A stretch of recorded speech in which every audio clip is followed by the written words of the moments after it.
नमस्कार, SK TV में श्री बागचंद जी आपका स्वागत है। नमस्कार। बागचंद जी, कल सवेरे शायद मैं समझता हूँ 11 बजे तक सारी पिक्चर क्लियर हो जाएगी महाराष्ट्र की। आप इस वक्त कुछ मैसेज सर्कुलेट कर रहे हैं जो मैं नीचे दिखा रहा हूँ, तो उस बारे में महाराष्ट्र में, यूपी में क्या स्थिति रहेगी, थोड़ा सा हमको ब्रीफ करेंगे। पहले आप महाराष्ट्र के बारे में बताएंगे। मेरा जो खुद का विचार है, मैं पार्टी की बात नहीं करता हूँ, मेरा खुद का विचार है, महाराष्ट्र हो या झारखंड हो, कहीं भी बीजेपी नहीं जीत रही है। बढ़िया बढ़िया बढ़िया। आपने आज तक जितने भी एग्जिबिट कोल के छोड़ के आप कोई वोटिंग नहीं करते, कोई काउंटिंग नहीं करते, लेकिन आपकी जो गणित है उसके हिसाब से आज तक आपने 4 रिजल्ट बताए हैं, और 4 ही 4 मैं ऐसा चैलेंज कर सकता हूं कि वर्ल्ड में किसी ने एग्जैक्ट नहीं बताए थे। आपने जो फिगर दिया उसके एक सीट भी आगे पीछे नहीं हुई। तो इस वक्त यूपी में क्या स्थिति होगी, आपको क्या लगता है? यूपी में भी बीजेपी हार रही है। अच्छा। और झारखंड के दृष्टि से तो मुझे तो ऐसा लग रहा है कि झारखंड में बीजेपी बढ़ रही है आगे, पर आप ज़्यादा बताएंगे। नहीं, मैं तो बोलता हूँ झारखंड महाराष्ट्र दोनों हार रही है। अच्छा, दोनों हार रही है। दोनों हार। और उधर भी सीट उसको ज़्यादा नहीं मिल रही है यूपी में। हाँ, यूपी में। अच्छा, इसके पीछे कारण क्या है, हमको आप बता सकते हैं? कारण कि वोटिंग तो अच्छी हुई है। कारण तो नहीं बताऊंगा, लेकिन मेरी जो आंतरिक बातें हैं वो मैं कह सकता हूँ। बीजेपी भले हार रही है, लेकिन किस तरह सरकार बनाएगी वो मैं बता सकता हूँ। भाजपा सरकार भी बना सकती है, हार कर भी बना सकती है। हार कर भी बना सकती है। अच्छा, तो उसके बारे में हमको शॉर्ट में बताएंगे। अगर बीजेपी हारती है तो महाराष्ट्र में कांग्रेस और उद्धव को शरद पवार धोखा देकर अजीत पवार चाचा, उसका भतीजा अजीत पवार और खुद चाचा शरद पवार, ये दोनों मिलकर बीजेपी के साथ सरकार बनाएंगे और अजीत पवार को मुख्यमंत्री बनाएंगे। ये मेरा खुद का है, मेरा मन कह रहा है, मेरा मन दावा कर रहा है इस चीज़ पे। बिल्कुल। अच्छा, उत्तर प्रदेश में तो ज़्यादातर सीटें जो थी वो वैसे ही सपा की और उसके रिलेटेड थी, लेकिन आपको क्या लगता है कि उसमें वोट प्रतिशत इसमें कुछ तो बढ़ेगा बीजेपी का हारने के बाद भी? वहाँ तो सीधे इनको चोट है। अच्छा, क्योंकि वो इलेक्शन नहीं है ना, तो बाय इलेक्शन है।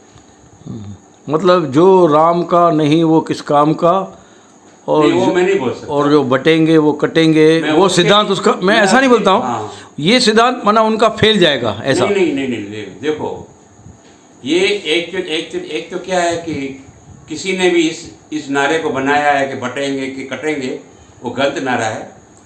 बटेंगे और न कटेंगे, ये बटेंगे न कटेंगे तो वो तो उसके लिए, इंडिया के लिए, क्योंकि अलायंस उनकी है बड़ी। वो अगर बट गए तो कटेंगे ना। हाँ, बराबर, बहुत अच्छी बात कही है। यानी ये बात आपने एक बहुत बड़ी बात की है। मैं समझता हूँ इस बात का मैं पब्लिक से दरख्वास्त करूँगा, आप भी अपना व्यूज़ दिए, नीचे दीजिए। और एक सवाल हम फिर से आपसे कर रहे हैं। इसी चीज़ को फिर मोदी जी ने आगे किया।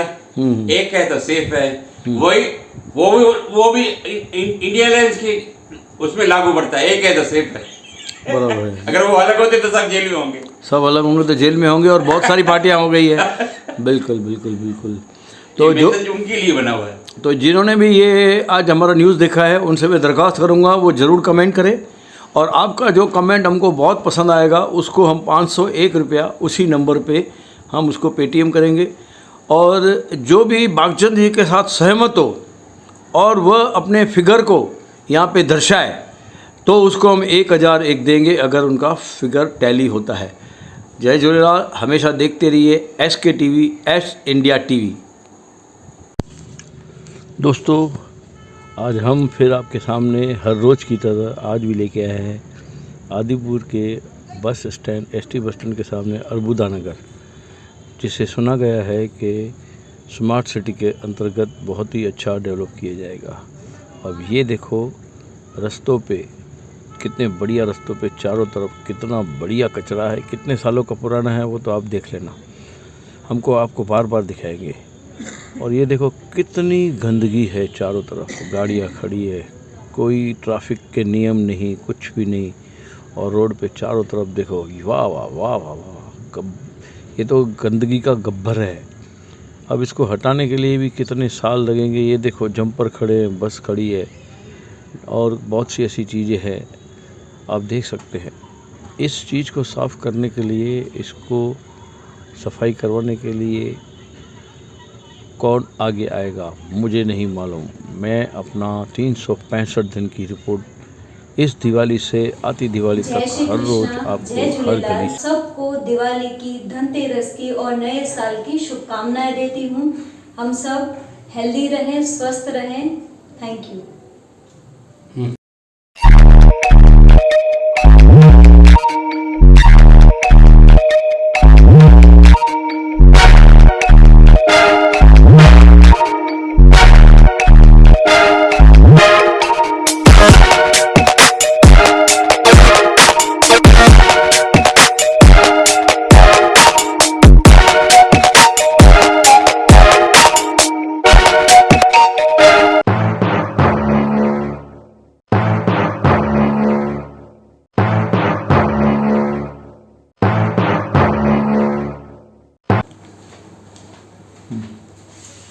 नमस्कार, जय झूलेलाल।